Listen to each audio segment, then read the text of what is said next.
I disagree with you so much, but I enjoyed getting to talk.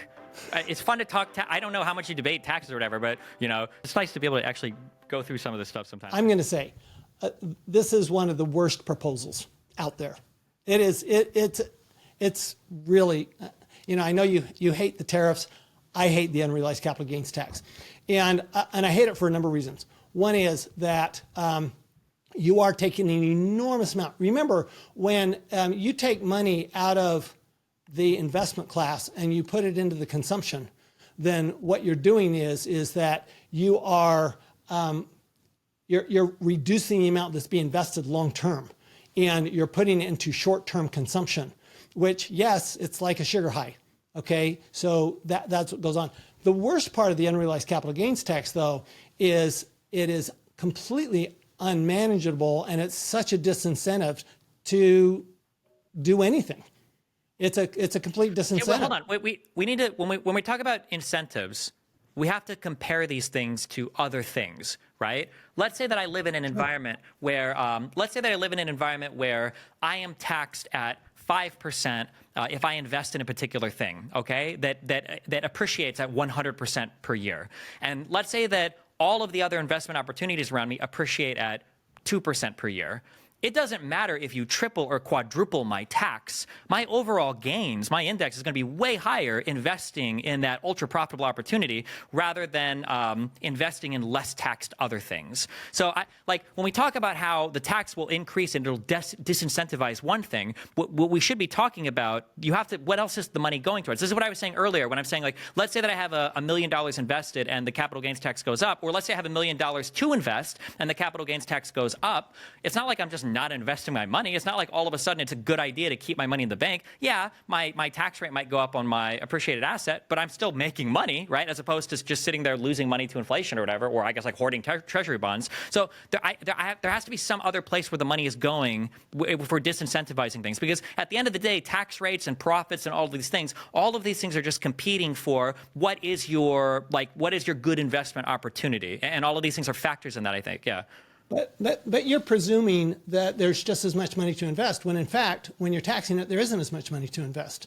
And so now what I have to do is I have to spend a higher proportion of my money on consumption than I do in investment. And there's not that investment going back into the economy. There's not that investment going back into production. I mean, how is there not? Look at the top 4 or 5 incentives in the U.S. tax code right now. There's 4 or 5 of them, okay? The first one's business. You mentioned it several times. If I put my money back into my business, I don't have to pay tax on that money, okay? The second would be technology, which Trump wants to bring back the research and development deduction, which is a huge need, by the way, in our country. The fact that it went away is a really horrible disadvantage, us versus the rest of the world that has much better tax incentives for research and development. But then go to real estate, okay? Look at how much housing has been built in since 2017, in large part because of the additional incentives to invest in real estate through the bonus depreciation. And then you look at energy. What did Biden do in 2022? The big bill was the so-called Inflation Reduction Act, what was the main part of that? Well, that was in energy, renewable energy incentives. Those are tax incentives, credits and deductions. And then and then you've got fossil fuel tax incentives, and then you have agricultural incentives, which are probably the biggest incentives that there are in the tax law, are agricultural tax incentives. Because here's what the government wants. They want us to produce housing, they want us to produce food, they want us to produce energy, and they want us to produce jobs. And so that's where those incentives go, okay? But if you take the money out of those incentives, you have less money going in. And again, it's this mass problem. It's like compound interest works really well the 5th, 6th, 7th time you compound it, but it works terrible the first time you compound it. Why do we? You keep saying we're taking money out. Can you explain what you mean? You're taking the money from the investors and you're putting it into consumers. Wait, because do the consumers set it on fire? Where does the money go next? So you're assuming it's going right back to the rich people. But yeah, if a poor person gets money from the government via taxation and then they spend money, they're probably spending it in places that are heavily capitalized by capital owners, right? Yes, but that is that's like saying, okay, a sugar calorie is just as valuable as a protein calorie or a vegetable calorie. They have different values. Okay, and this is your argument, I presume, is that you can't just rely on supply side, which I agree. You've got to have consumption, but what's that proportion? That's my question. What's the proportion of investment versus consumption? If it's all consumption, here's what happens. The biggest problem is inflation, because what happens is that, remember, the people who are investing, they have extra money. Okay, so, and that's the argument for taxing them, because they have extra money, so they can afford to do it. They can, okay, that's a fact. They can afford to do it. The challenge is that you're taking that money, it's like selling your gold supplies, okay? You're taking that money, and now what you're doing is you're consuming it, which means that you're pushing up heavy on the demand side, but you're not increasing the supply side because you're taking money out of the supply side. So at the same time you're taking money out of the supply side, you're adding to the demand side, which is natural inflationary pressure.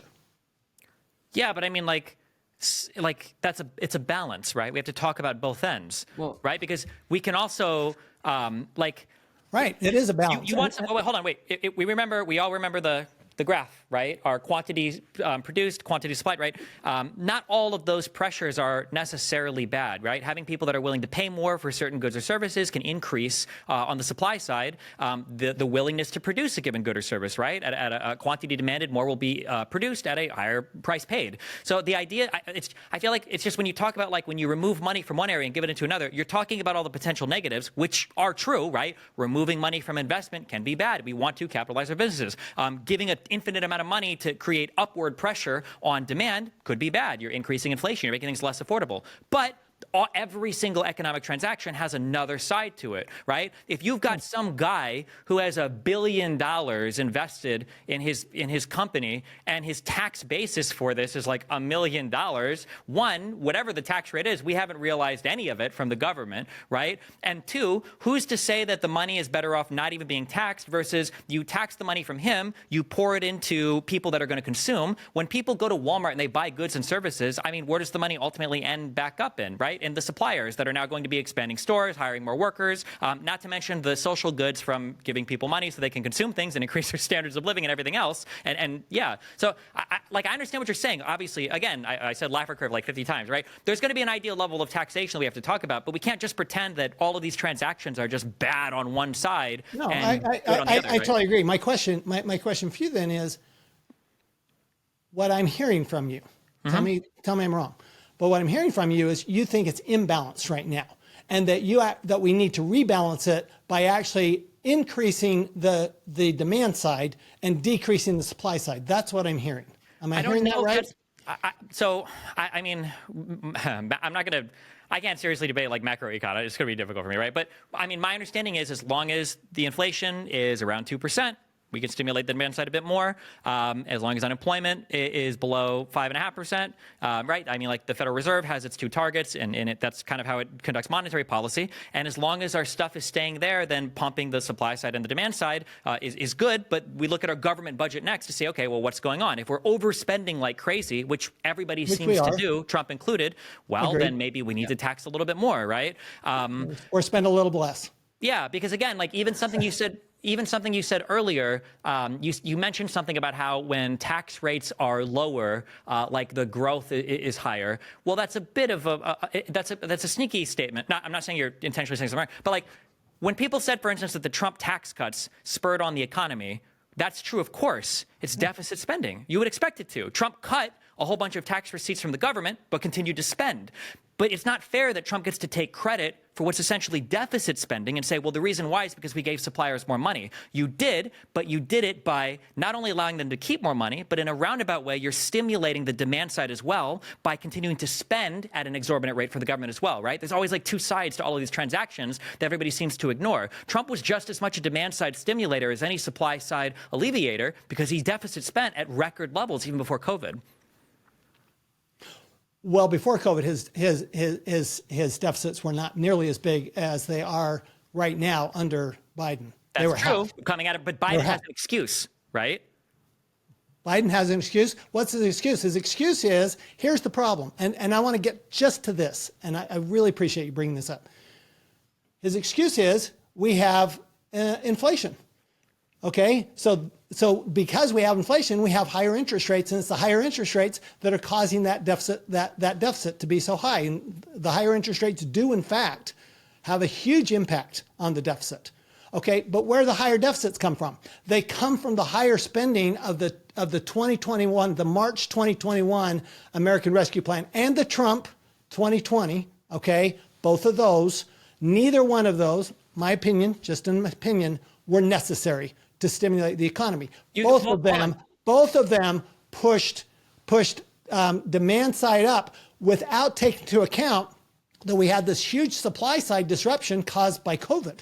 Sure. Okay. Well, there's just two quick facts on that. So one, you can say that they weren't necessary. I don't know if what we're competing against is a legendary, hypothetical, mystical version of America. We are outperforming every other country when it comes to inflation. So if we say that we could have done even better, that's fine. But you're talking about going from rank 1 to rank like super 1. Like the reality is whatever financial stimulus we did, which was higher than every other country in the world except I think Japan, it clearly helped us to some extent because we are buoying off like inflation better than every other country. Number one. Number two, Donald Trump's pre-COVID deficits were still larger than Biden's current deficits, even with COVID. Trump had no excuse to run deficits at that level prior to COVID. His economy was booming. Everybody involved in the markets and watching the GDP knew this. Why, if Trump was going to spend that crazy with no crisis, who's to say he wouldn't spend even more insane now, still after COVID, with inflation being high, or the year over year at least, the cumulative being high? So prior to COVID, his deficits were lower than Biden's. His spending, his deficits were lower. My understanding is that his spending were, but his deficits were lower. His spending at that point was the highest it had been in U.S. history for deficits, right? Before COVID, right? It was higher, but Biden has far surpassed him. Sure, we're at $2 trillion this year. Do what? We're at $2 trillion for the first time this year in an annual deficit. Sure, but again, it's in a post-COVID environment, right? So there's right, but we're 2 years post-COVID. We're not 6 months post-COVID. We're 2 years post-COVID. And my point is, so here's what I want to get back to, if I can, Destiny. I appreciate your thoughts. Mm-hmm.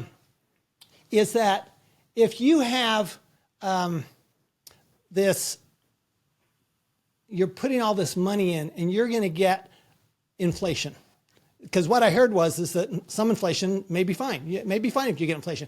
The Federal Reserve, they have been very clear that their job is not to deal with spending. It's not the demand side from a spending standpoint. In other words, that's the government's job. Sure. Their job is to, their job is two things only. One is interest rates, interest rates and employment. So sure. basically inflation and employment. That's so everybody knows. When you say inflation spending, you're talking about the government spending, right? Yeah, government spending. Right. Yep. Right. So inflation and inflation, they want to bring inflation down, and they want to balance that with employment. Right. That's their two mandates, according to them. Okay, so what happens if you get this upward pressure on inflation that we're talking about now? What happens is that now you get higher interest rates. What happens with higher interest rates? Now, you're going to get severe disruption in the economy.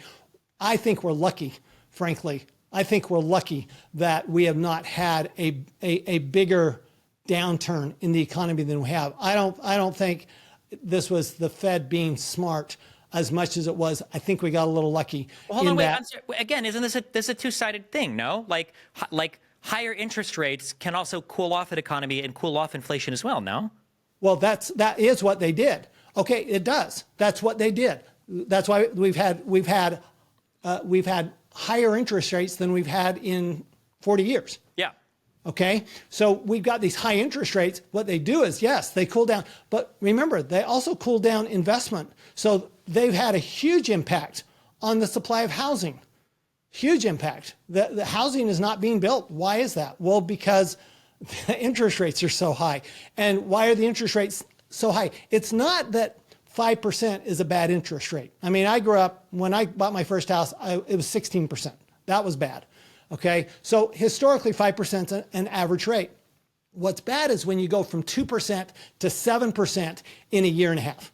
That's what's bad, because you put such a jolt to the economy that you have an enormous risk. I think we got lucky. But you put that enormous risk to the economy. And so inflation pressure, and the other thing is yes, inflation's come down, but prices haven't come down from where they were 2 years ago. Sure, but they just aren't going up as fast. Yeah, the average person is really feeling the inflation. Yeah, inflation will be cumulative. The rate, it's never going to deflate, right? Right. It's not going to deflate. Sure. And then also just to revisit, okay, so according to the for the Committee for a Responsible Federal Budget, for the debt that these two presidents accumulated, Donald Trump's non-COVID spending was $4.8 trillion. The CARES Act and then COVID relief that he provided was $3.6 trillion.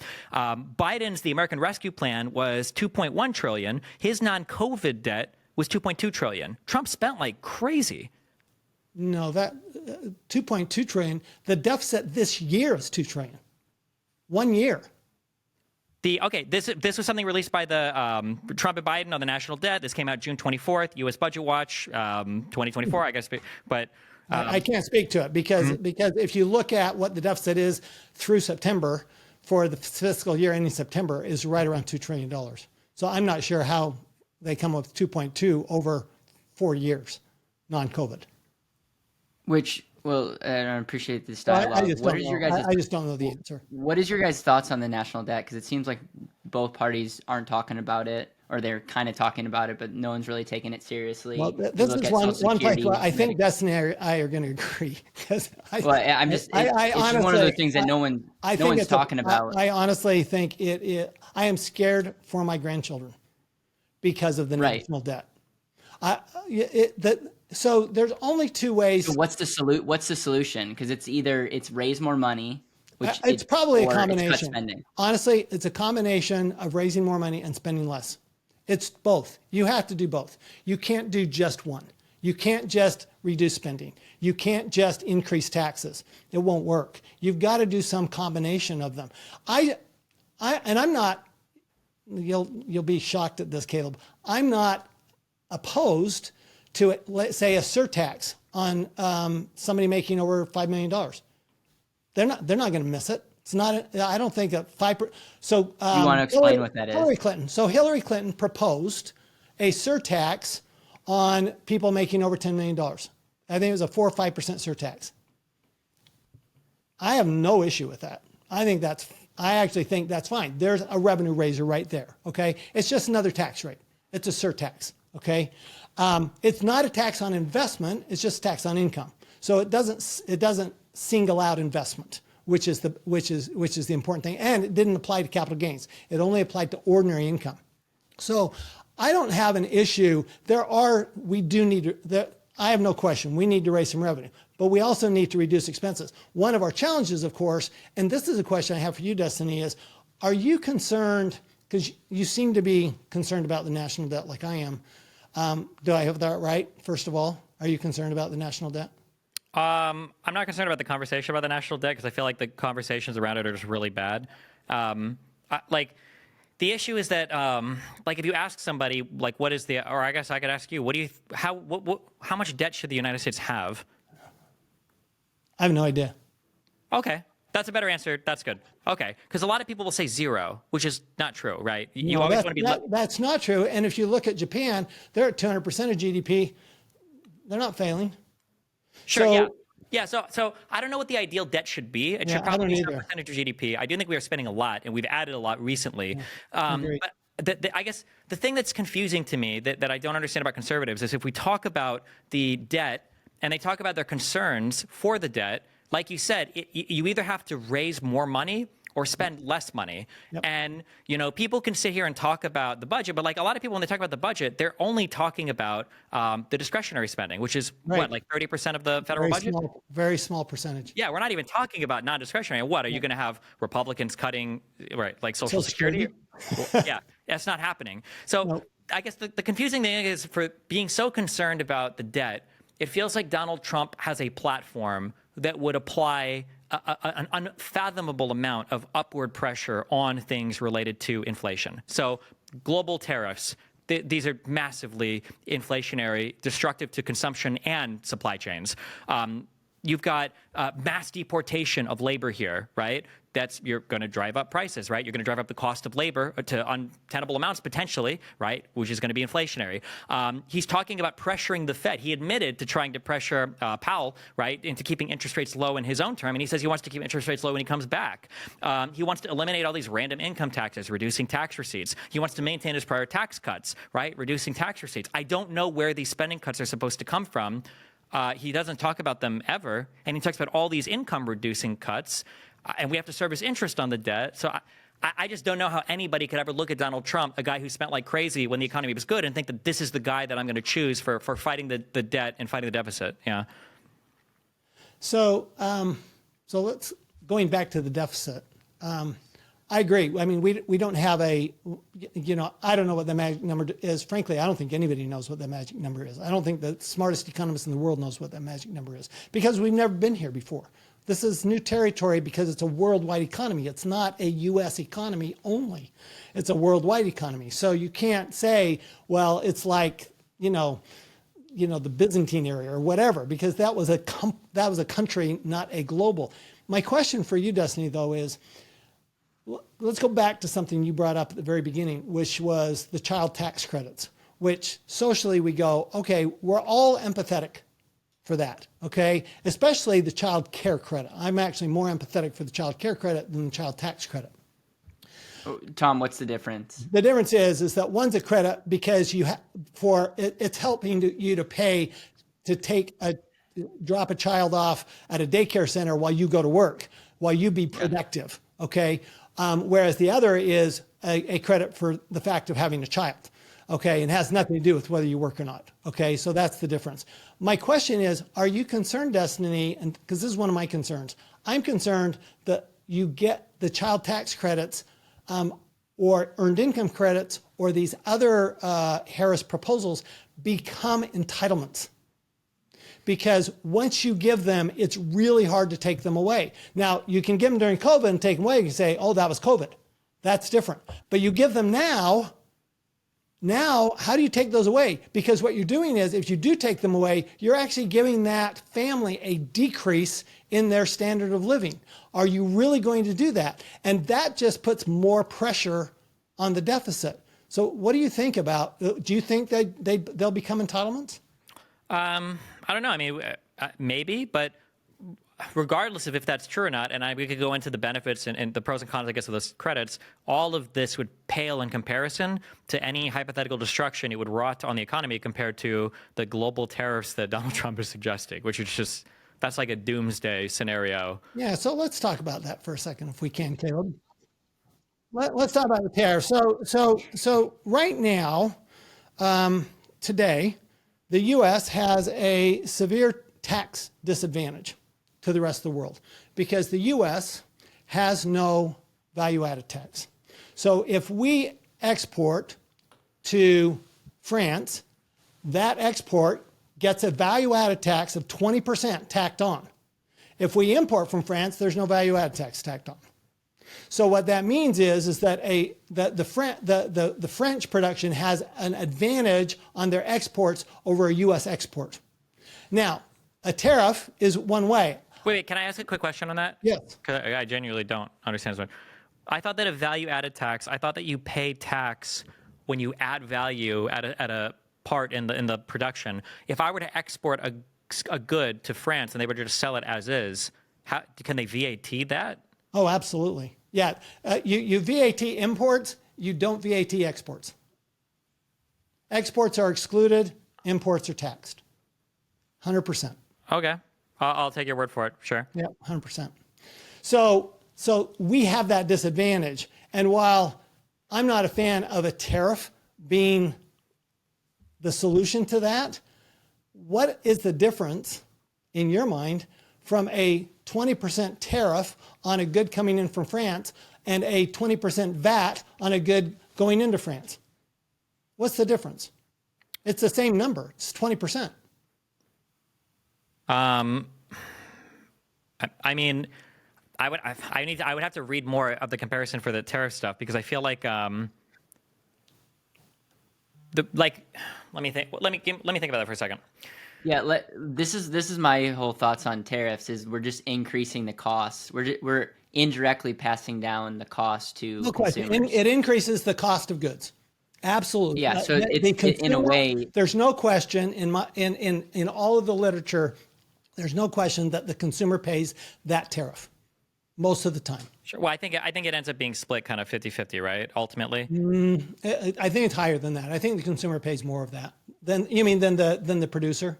Yeah, because you have to eat some of the cost because the consumer isn't going to eat all of it. Right. Presumably there is a limit to your elasticity. Wouldn't one different be for a tariff that a VAT is going to be applied evenly to everything in your economy, like things that are produced domestically as well? Whereas for a tariff, and that is the argument for the VAT over a tariff. You hit it right on, and that's why the Tax Foundation doesn't have a problem with VAT, but they do have a problem with tariff. But when you're looking at comparative purposes, and you're going, still we're making it cheaper to buy a French good, a good from France, than the French buy the same good. Perfect example is Boeing versus Airbus. Airbus, no VAT when they send it to the US. Boeing, VAT when you send it to France. That's a perfect example of a competitive disadvantage that we have. And absent us doing a VAT, which is wildly unpopular in the U.S., they actually tried that during Trump's first term, something similar, a border tax, something like a VAT. It's not popular. Frankly, the only way it would ever be popular is if you eliminated the income tax entirely by repealing the 16th Amendment. And then I think people might be okay with it. But until then, the challenge is you still do have a competitiveness issue when it comes to goods made in America shipped to France versus goods made in France shipped to America. Let's walk down this path for a minute. Sure. If that is the case, are we not just gaining an advantage by their government spending money to make a good or service cheaper for a U.S. citizen?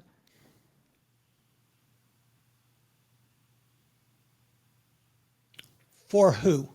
An advantage to whom? So, the like, let's say, consumer for or instance, the producer. if you're talking about, you are making it cheap. You are saying it is an advantage. It is an absolute advantage to the American consumer. yeah, Absolutely. So the argument would it's be a disadvantage to the American producer. Well, so the issue that I have with saying it's a disadvantage to the American producer, I would agree with that if our production was hurting. But if we're deploying our capital in more productive ways, then isn't that just a net win for us? Like in the United States, let's say that we make like macro widgets, right? But we don't make any micro widgets. But the micro widgets are what are used to make macro widgets, right? Let's say that we import something from China-stan or whatever, right? And let's say that China is like, oh, we're going to subsidize the fuck out of it and VAT and whatever to make it so we can export you a ton of micro widgets. With your economy, wouldn't you go, okay, well, if you guys want to waste your government spending and tax your citizens and all that to subsidize your shit, then we'll just buy that at reduced cost and we'll just make macro widgets, which is a more productive deployment of capital anyway. Aren't we just like winning from that exchange? Isn't that good? Like, the other hand, it feels like what we're saying is like, hold on, we're not going to let you do that. You're not allowed to fuck your citizens over and give us an advantage. We're going to screw our citizens over too so that nobody wins. And now we're going to bring all this base manufacturing back here. We don't want to make Teslas anymore. We want to make gearboxes and we want to make wheels and we want to make fenders instead. Like, I don't know why. That would be the answer, I guess. I don't understand that, the connection there. Yeah. If you were saying, well, China's going to give Chinese, they're going to make up for it to the Chinese producer, okay, in order for them, those two to offset, you might have a point. But the U.S. doesn't do that. We don't say, look, Boeing, we're going to somehow reduce your costs by 20% because you're going to have to increase your price by 20% when you send it to France. We don't do that. So maybe if we did some kind of a mechanism like that, maybe you're right. Maybe that would work. Well, why do we even need to do some kind of? Well, you were just talking about China. They're incentivizing that, but they're penalizing the producers if they're incentivizing us, right? Doesn't it free us up to do more like productive stuff though? Would I be more proud? And this gets into very loaded, like normatively loaded territory, because people feel a certain type of way about base level manufacturing, like, oh, I want to make cars again in Detroit and the whatever jobs, right? Yeah. And I understand to some extent, like there are emotional ties to that, but like people aren't scrambling to buy China's airplanes or Russia's airplanes. They're scrambling to buy F-35s from the United States, right? Elon Musk didn't go to make SpaceX or Tesla. Right, but there's a reason that they're not scrambling to buy Chinese electric cars, and it's only because of tariffs. Do you really think that? You don't? Oh, absolutely. Because we actually prohibit it. We don't just add tariffs. We don't let them sell their Chinese cars. When was the last time you saw a Chinese electric car in the U.S.? Do you think that all of the higher level goods that the United States produces, you don't think they're that much better than any other part in the world? No, absolutely not. No, do you think U.S. cars are better made than Japanese cars? Do you think? I don't know. Do you think a Chevy is a better made car than a BMW in Germany? I don't think automobiles would be the thing I would push for. I'm just looking at an example that is, I think, a pretty relevant and obvious example, because cars are one of those things that we make and other countries make. Sure, and but like when we're thinking about I will tell you, my wife loves the Hondas and she loves the BMWs. I've never seen her even consider buying a Chevy. Sure, but when we think about like one of the largest export markets I think we have is related to like information technology and services around services around that. This is something that America does better than the rest of the world, right? Agreed. Mm-hmm. And I don't and see right now what you're seeing right now. So let's go to that one. So that's where we come back to this global minimum tax. What you're seeing is Europe is after those global technologies to tax them heavier because, yes, we're better. I mean, we're first, we're better. We own that. We literally own that market worldwide. Now, we're not better in things like semiconductors. Taiwan owns that market. We're trying to get that over here. My backyard in Phoenix, we got two big plants going on. One, we're trying to bring those Taiwanese semiconductors over here, which I think is actually I liked the semiconductor bill because of that. But the question, and so what other countries are doing is that they're actually, I think what's missing in the tariff discussion, and I'm not a huge tariff fan per se, what's missing in the tariff discussion is what other countries are doing.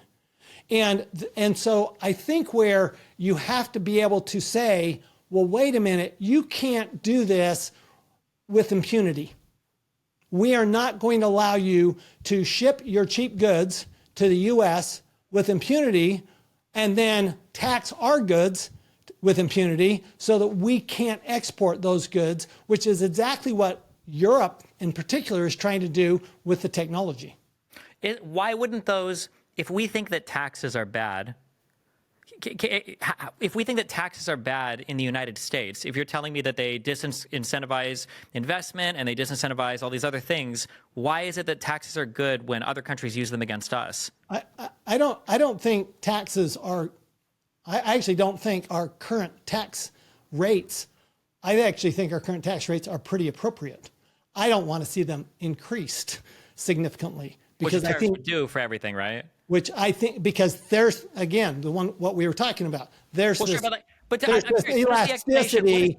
What is the explanation for it? Because it feels like when we talk about taxes in the U.S., it's like taxes are bad. We don't want to, tax this stuff because it discourages all these horrible things, and we don't want the government using the money. But then when it comes to other countries, and it's like they put huge VATs on our stuff, and they put massive, taxations on all of our imports. Why is it that like taxes are good for those countries and it helps them, but it doesn't help them? You said earlier our inflation rate is lower and our production is higher than every other country in the world. That's part of the reason. If you look at Germany, Germany has a 70% tax rate. 70%. Which isn't that the point that tariffs might not be a good thing across the board? I think there are strong arguments because I've I spend a lot of time with my friends at the Tax Foundation, and they really hate tariffs. Okay, they really do. My challenge is I don't like this idea that that we pay taxes to other countries and don't expect them to pay taxes to us. I just don't like that. It's a competitive issue. Wait. How do we pay taxes to other countries if there's a VAT and we said that most of the cost is passed on to the consumer? Aren't they just making their own citizens pay the taxes? Well, yeah, but their citizens are paying those taxes, but some of it, as you said, some of it is passed on to us. The producer is going to pay some of the tax. Well, it makes us less competitive. And it makes us the tougher part is it makes us less competitive. Because, I mean, would you disagree that which that's why Trump wants the tariffs in general. The cost of production in the U.S., the reason we import so much is the cost of production in the U.S., as a general rule, is higher than the cost of production in a lot of other countries. That's why we buy clothing from Vietnam. It's cheaper to buy clothing from Vietnam than it is to buy clothing made in the U.S. Yeah, but it also frees up our citizens to, one, have a higher standard of living, and two, buy other things, right? Like if I want to buy a new instrument for my kid at a local shop that produces, high quality trumpets, if I can go to Walmart and buy cheap clothes, I can buy like a custom made U.S. instrument at home. If all of a sudden we bring all our manufacturing back and now I have to buy, $50 for a pair of like children's like T-shirts or whatever because they're all made at home, I feel like there's an opportunity cost that's missing. It's almost like a broken windows fallacy. I actually agree with that. I think that you have I would not want to bring manufacturing back to the U.S. at any cost. Okay? Which is what the tariffs are designed to do, right? So I feel like it just hurts us in every single way. What I'd like to see is the investment incentive so that, for example, I mean, take Musk and Teslas, okay? Not a lot of people to make a Tesla. It's all robotics, right? And so it's innovation, it's technology. So what you want to see is rather than having it cheap because it's cheap labor and they're in sweatshops in Vietnam and Indonesia, you want it cheap because the technology's good. That's what I would like to see. I would like to see that's why it becomes cheap, not because of cheap labor. Sure, but I mean, at the end of the day, these are all market forces competing with each other, right? Like at some point, machines are going to outperform humans. It just depends on how low the wages can be. But I mean, like there's weird moral values we put on that too. Like we say, like, well, we don't want like there to be sweatshops in other countries. Well, what if you take away the sweatshops and then they go to like subsistence farming, right? Like sweatshops aren't great in the U.S., of course, and in a lot of countries, sure, but it might be like a country's path towards industrialization and middle class wages. Eventually, like there are roads and steps, and the country is free to negotiate as well, right? It's just one thing that I noticed when we talk about a lot of like tax and econ policy is that for some reason, other countries are doing things that somehow are so good for them and they're screwing us over. But then if we were to do those things, if they become bad for us, and it makes me wonder. Like, I think that deportation and tariffs, these are both great examples of this. People will say, in one breath, they'll say Mexico has this unfair advantage because they have so much cheap labor. They're killing us in manufacturing. We can't allow this to happen. And then in the next breath, they'll say, we need to deport all these guys back to Mexico. And it's like, well, hold on. If they're killing us in manufacturing because of all their workers, why don't we just let them fucking come up here and then make it in the U.S.? Like, wouldn't that be better? Like, if we really think that that's like killing us, why not just like eat all their workers and have them come up here and give them a citizenship and make it here, right? Wouldn't that be better? I mean, that's actually a supply side argument. Yeah. So I guess when I look at like the people that support like the Trump tariffs they're just so bad. And like if you want to subsidize your economy and you want to make things cheap as hell and you want to do that to the detriment of your own economy, because I think in a lot of ways subsidies can be good and subsidies can be really bad. I think we both agree that there are good subsidies, bad subsidies. If you want to subsidize the craziest stuff out of your economy and then we get to import that, I mean we're just like gaining off of your crazy tax planning.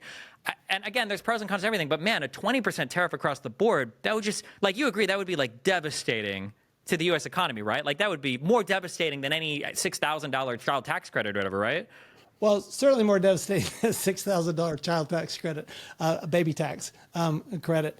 You know what?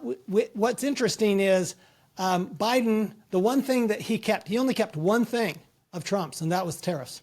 It's the only thing he kept. I just find that interesting. Well, I'm not going to make comment on it, but he did. I'll make a comment on it.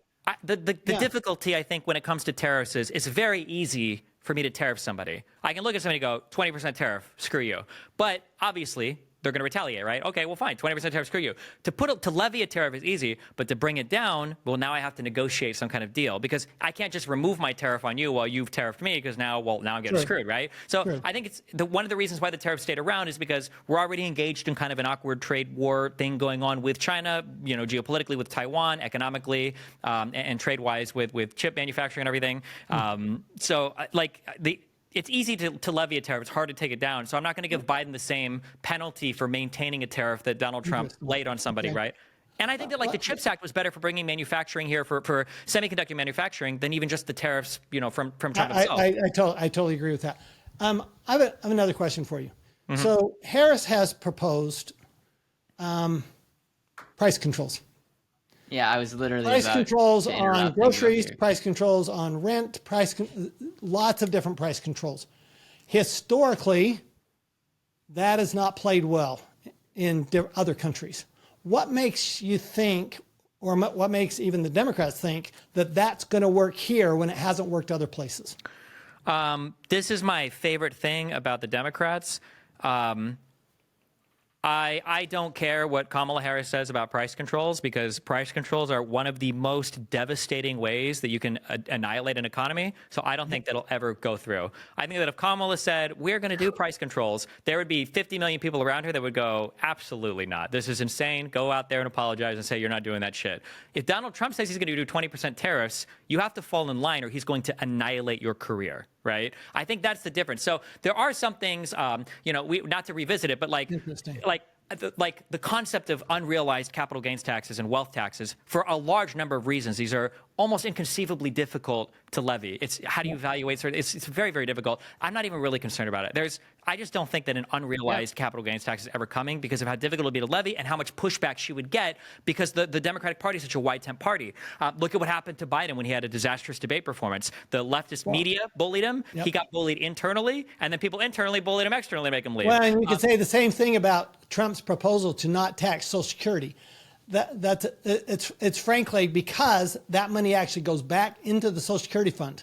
The income tax on Social Security goes into the Social Security fund, and that would be untenable to pull that money out. So that's an example of, and Congress has to pass that. So I would say, well, a lot of these, Trump has made. I think some of Trump's tax proposals are not logical. But the scary thing about some of Trump's stuff is that he can do a lot of it by executive action, which is the scary thing. He can taxes, tariffs, yes, taxes no. Taxes probably not, but the tariffs yes, and the tariffs are one of the tariffs are one of the scariest things that he's talking about, though, right? Yeah, tariffs yes, Now, do you think though? Do you think that an executive action like tariffs is I suspect you do, is particularly worse than just unconstitutionally just wiping out student loan debt? No, I think unconstitutionally wiping out student loan debt would be atrocious. Which is what Biden attempted several times. No, I don't think so. I disagree. He did. He was shut down by the courts. Sure. So what you just said defeated the argument that you made, right? So the Constitution is what powers the legislature, the courts, and the executive. Biden, his statutory interpretation of the education bill that said that in times a president can forgive certain types of debt or whatever, he attempted the executive, their interpretation was, well, I can forgive this debt, and he tried it, and the Supreme Court said, we disagree with that interpretation, you can't, and then he said, oh, okay. I'll look and see what else I can do. I don't think that's violating the Constitution. The executive tried something that they thought that they had the statutory construction to do, and the court said, no, you don't have it. He actually said, I know I know they're going to shut us down because I know this is not legal. I'm going to do it anyway because maybe I'll get away with it. I don't know if that's exactly what he said. Not exactly, but it's basically anyway. I'm just curious. You're right. You're right. You and I agree on one thing, and that is that anytime we can have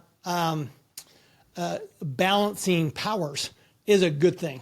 Okay. Sure, but if I was worried about stuff like that, not to be a one-trick pony, but I'd be way more worried about like Donald Trump trying to remain in office after he lost the election, because that was the thing they were trying to do unconstitutionally. They were advocating for breaking a law, the ECA under Pence, and Eastman himself said that not only can we break this law, there will be no checks and balances because the Supreme Court won't touch this because they'll invoke the political questions doctrine and they won't get involved. So we can just do this. That's arguably above the court and eliminating checks and balances. So arguably, so you have it on both sides, which doesn't make either one right. well, hold on.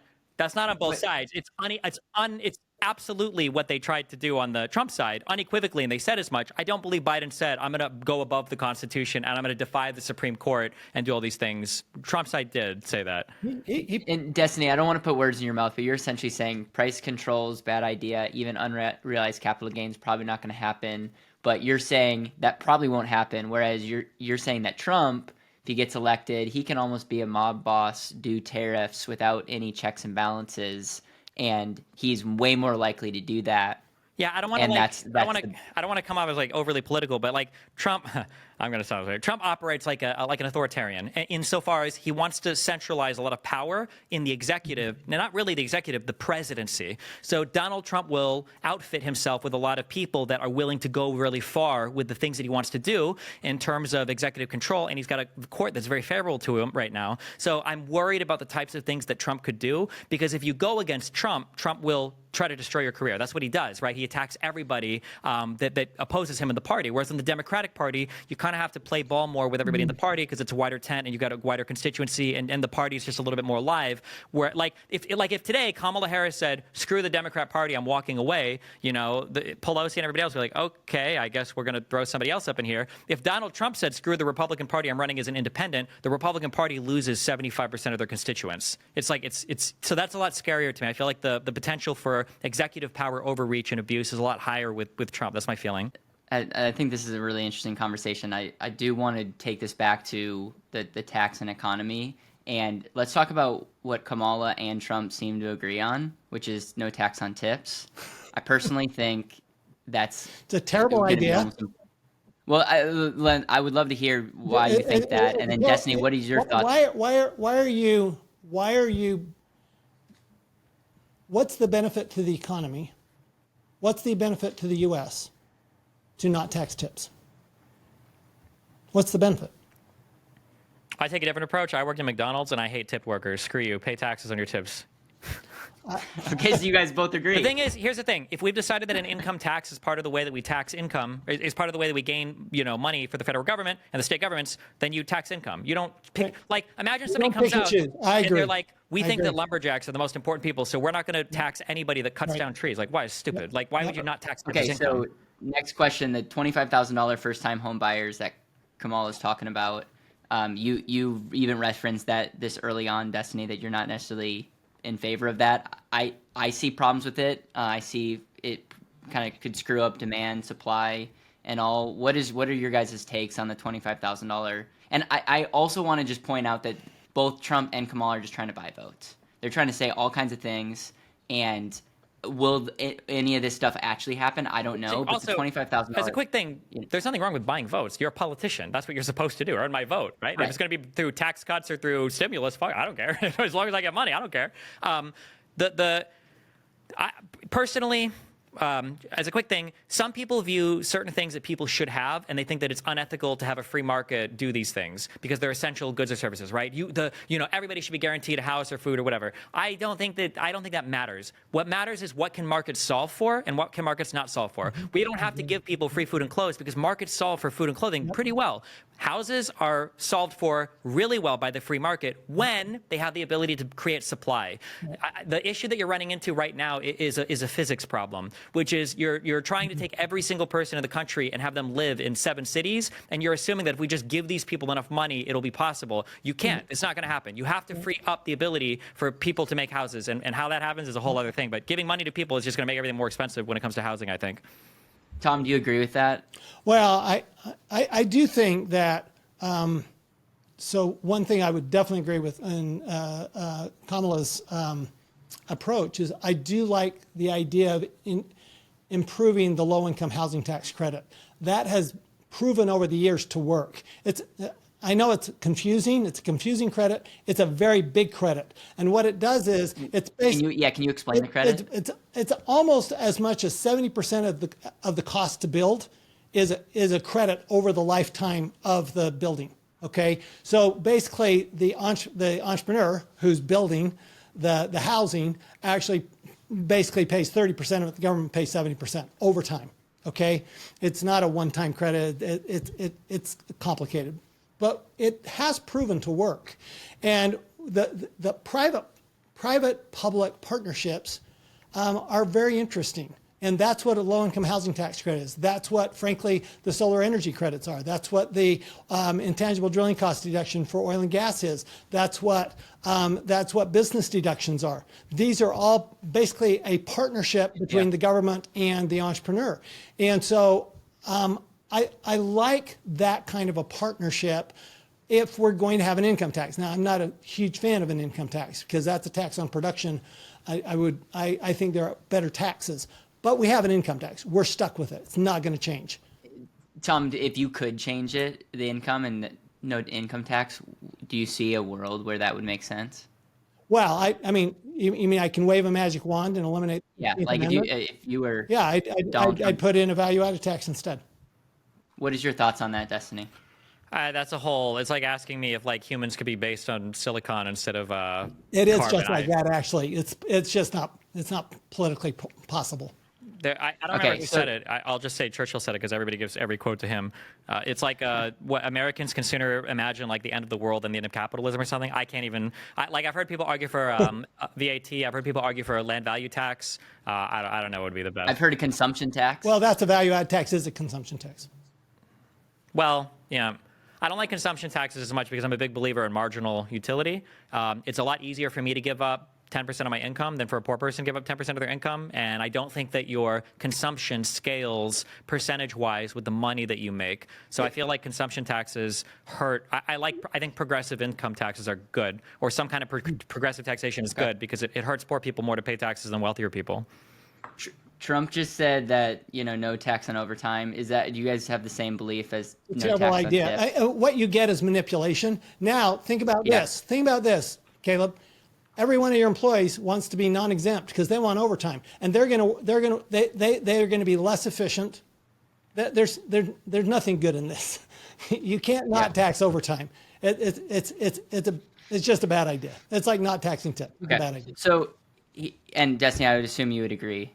Yeah, Okay. we have taxes. So if here we want comes these down to, taxes, like, we need to have the taxes. We need to not have if Trump comes out tomorrow and he's like, I'm not going to tax white cars, and Kamala's like, I'm not going to tax cars that are the colors of the rainbow. I was like, what are we going to tax them or not? Yeah.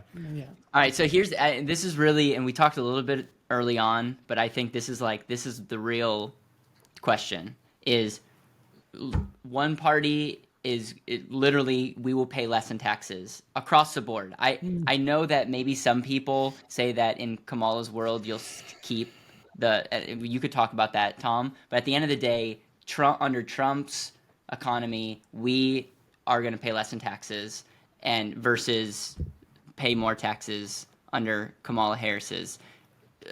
Number one, do you agree with that statement that I just made? And number two, why is one better than the other? I think that really comes down. We agree on lots of things, and I just fundamentally lean towards I can do better with my money than the government. But maybe that's a libertarian conservative talking point, and I'm very open to hearing thoughts on this, especially from you, Destiny, because I would imagine you would disagree with that statement. Do you want me to answer first, or? Yeah, go ahead, Destiny. I'm really interested. So this is what I would say: what you pay in taxes is only half of the question, and the other half is how much money did you make. Not exaggerating, I probably pay about 100 times, 2 orders of magnitude in taxes more now than I paid when I was a carpet cleaner. I much prefer my life now than when I cleaned carpet. It's not even close, okay? I think when I lived in California, my effective tax rate was climbing north of 40%. My life was way better then when my effective tax rate was almost zero when I was working before I streamed. So taxes are one part of the equation and income is another part. And that same equation blows up to the entirety of the economy, right?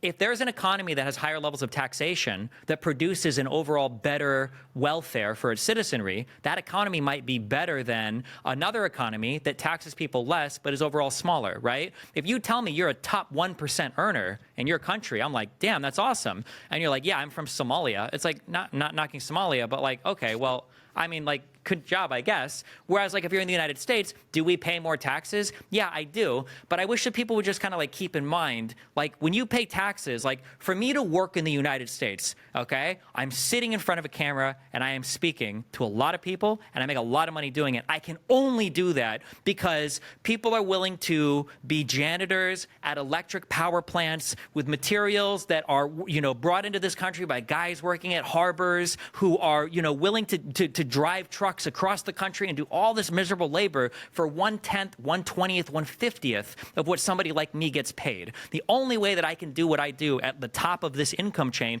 is because of all the other people down the stairs from me. So, and the difference is that like if I break my leg, I can do a donation drive on my stream, go to the hospital, pay cash and be fine. If a truck driver's daughter gets sick and he has to stay home from work, he might be facing financial ruin. So if you're going to come to somebody like me and say, Destiny, you got to pay an extra $20,000 in tax, man, to keep this shit working, I don't even have to think about it. I'm like, yeah, sure, obviously. I'm in one of the best countries in the world that lets me be the best version of myself. And the only reason I can do that is because of all the other people that are working to keep it going. So when you pay taxes, like that's the system that you're building towards. And I wish people would keep that in mind a little bit when it comes to thinking of taxation rather than just the government stealing my money because they hate me.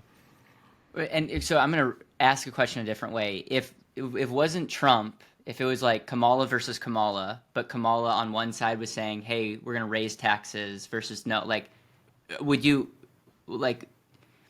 This is the way that I look at it very simply. I don't care about, I don't attach normative value to taxes. If you're a billionaire, then fucking A, you're a billionaire. That's great. If you want to tax somebody a lot or a little, okay, whatever. At the end of the day, here's what I care about. This is what you want to spend. This is your spending. And this is how much you need to earn to spend it. So when it comes to figuring out what our tax rate should be, it's just like if you give somebody, if you guys do financial consulting, if somebody comes to you and they say, fuck, man, I'm running out of money every month. The first thing that you tell them, you don't tell them you need to earn more money or you need to spend less. What you tell them is make a budget. What are you trying to spend money on? Figure out what our programs are that we need, and then once we figure that out, figure out the appropriate level of taxation and the best way to raise the money. So when you ask me right now, like, do I want more or less taxes? I don't know. I think about, like, right now it seems like we need more taxes because we've got a lot of spending. If there are spending programs that we can get rid of, or if there's spending we can decrease that won't have a massive negative outlay on our country or our citizenry, then we cut those programs. If there's not, then we need to tax more because I like living in the United States and I like the things that we offer here. And I think there's a reason why people like Elon Musk come to the U.S. to build things, and I want to maintain that. But yeah, that's what I would look at. I don't have like a normative value on like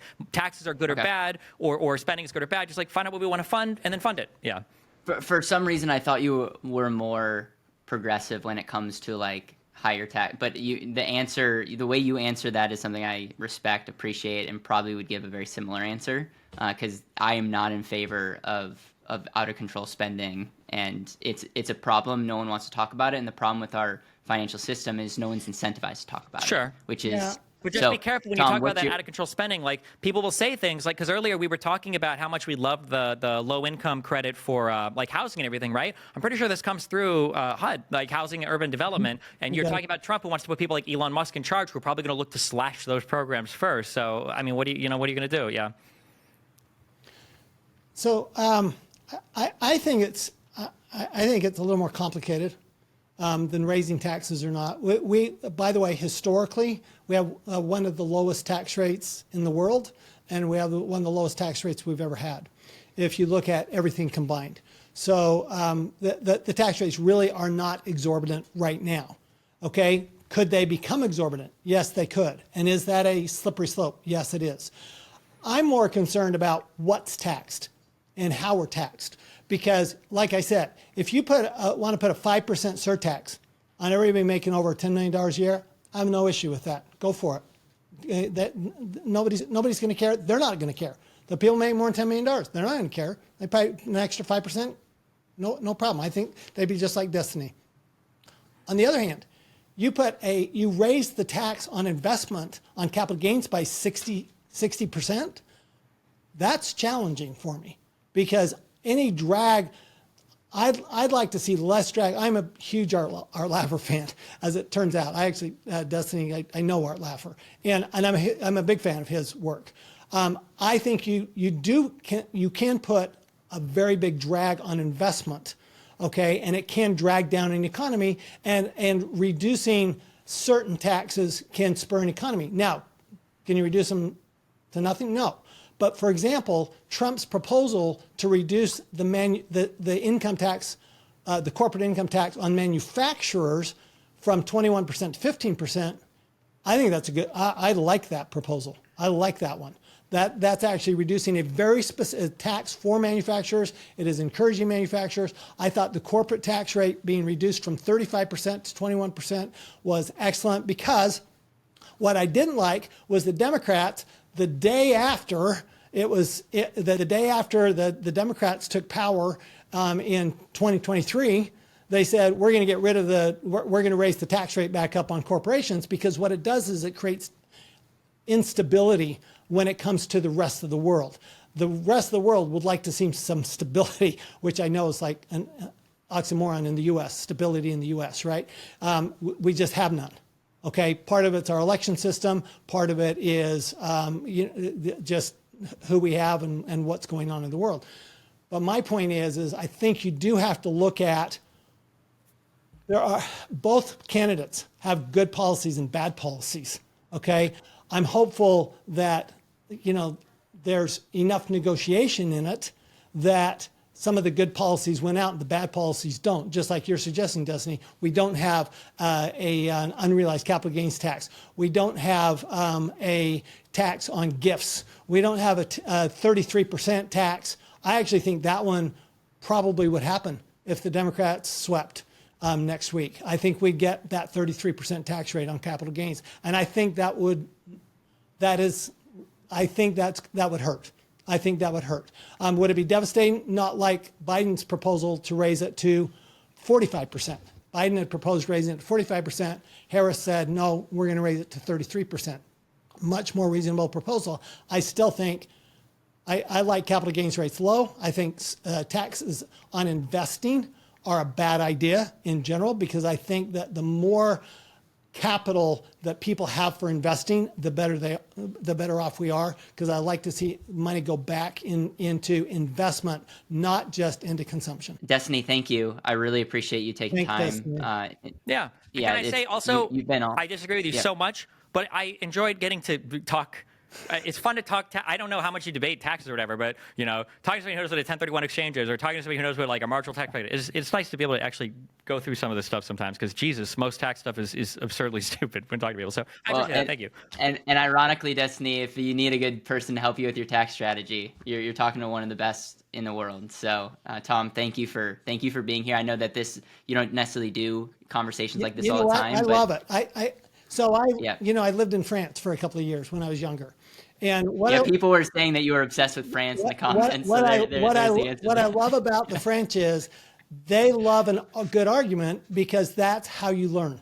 And that's why I like a debate like this with Destiny, because I learned new things tonight. And I want to learn. I think you raise the consciousness of the world when you have people debating legitimately debating different views. I think it's awesome. So thank you, Caleb, for hosting it. Yeah, absolutely. Hey, thank you guys both. Have an amazing night, and I'm sure this won't be the last time our paths cross. So take care. Thanks very much. Bye-bye. Thanks a lot. Bye.